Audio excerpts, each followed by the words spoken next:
Well, folks, it seems even the hallowed halls of Congress aren't immune to a good old-fashioned corruption scandal.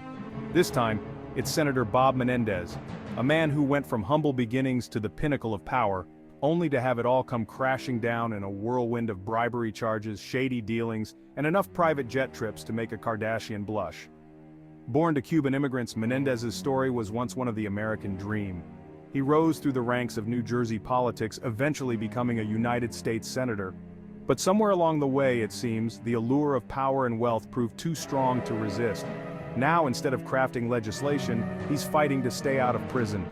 The question on everyone's mind: how did a man who dedicated his life to public service end up on trial for corruption? Buckle up, folks, because this is one political thriller you won't want to miss. Let's cut to the chase. Menendez was hit with a laundry list of charges that would make even the most hardened criminal blush. We're talking bribery, fraud, and even good old-fashioned corruption. The feds accused him of using his position to line his own pockets, accepting lavish gifts and favors from a wealthy donor in exchange for political favors. Now, I'm no lawyer, but accepting a bribe when you're a sitting United States senator seems like a pretty clear-cut violation of, well, everything America stands for.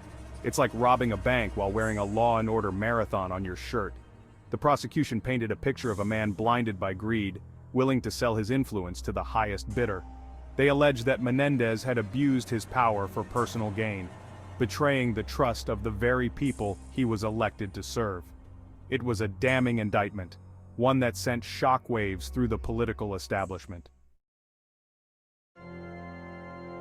If the charges against Menendez were shocking, the evidence presented at trial was downright scandalous. We're talking private jet trips to exotic locales, luxury vacations fit for a king, and enough shady backroom deals to make your head spin.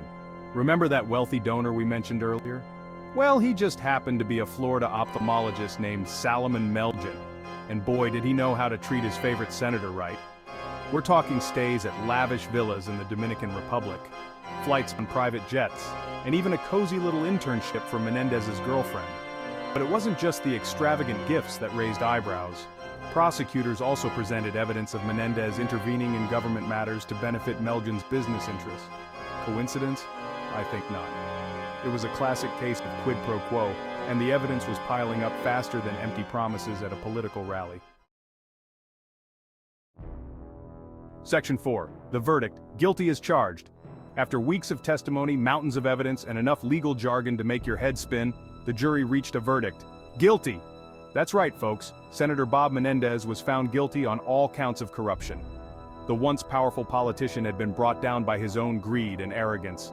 The courtroom erupted in gasps as the verdict was read. Menendez, once a picture of confidence, looked stunned. His legal team vowed to appeal, but for now, the gavel had fallen. Justice, it seemed, had been served. The verdict sent shockwaves through the political establishment. It was a stark reminder that no one, not even a powerful U.S. senator, is above the law. Section 5. The aftermath. What's next for Menendez and the Senate? With the guilty verdict in hand, the question on everyone's mind is, what happens now? Well, for starters, Menendez is facing some serious jail time. We're talking potentially decades behind bars. Not exactly the retirement plan he had in mind, but the implications of this case go far beyond the fate of one corrupt politician. It's a black eye for the entire U.S. Senate, a stark reminder that corruption can fester even in the highest echelons of power.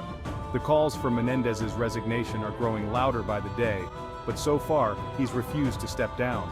It seems even facing a lengthy prison sentence isn't enough to convince some politicians to do the right thing. Section 6. Stay informed, stay vigilant. The fight for a corruption-free government. The Menendez trial is a stark reminder that corruption is a very real threat to our democracy. It erodes public trust, undermines the rule of law, and allows those in power to enrich themselves at the expense of the people they are supposed to serve. But it's also a reminder that we, the people, have the power to hold our elected officials accountable. By staying informed, speaking out against corruption, and demanding better from our leaders, we can create a government that is truly transparent and accountable. So the next time you hear about a politician caught with their hand in the cookie jar, don't just shake your head and move on. Get involved. demand answers, and never ever stop fighting for a government that works for all of us, not just the wealthy and well-connected.